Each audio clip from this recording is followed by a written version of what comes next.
বল্টু তোমার লজ্জা করে না? এই নিয়ে তুমি তৃতীয়বার কোর্টে এলে। স্যার আমি তো মাত্র তৃতীয়বার আসলাম, আর আপনি তো প্রতিদিনই আসেন। তুমি নিজে হাতে তোমার মা বাবাকে গুলি করে মেরে ফেলেছো, এটা স্বীকার করার পর তোমার কি কিছু বলার আছে? আমি তো এতিম, এতিমের অপরাধ মাফ করে দিন হুজুর। আচ্ছা ভাই, আপনার দোকানে কি টাই আছে? হ্যাঁ অবশ্যই আছে। তো ভাই দাম কত? মাত্র 450 টাকা। একদম বলেন ভাই, যে দাম বলছেন এ দামে তো এক জোড়া ভালো জুতা পাওয়া যায়। তা পাওয়া যায়, কিন্তু সে জুতা জোড়া কি গলায় ঝুলানোটা ঠিক হবে? আপনার লজ্জা করে না? আবার আমার দোকানে ফোন চুরি করতে এসেছেন। আমার কি দোষ? আপনি তো দরজার সামনে লিখে রাখছেন ধন্যবাদ, আবার আসবেন। আচ্ছা ভাই, আপনার কাছে কি টয়লেট পেপার আছে?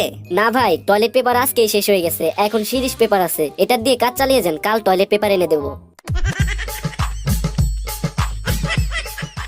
আচ্ছা ভাই, আপনার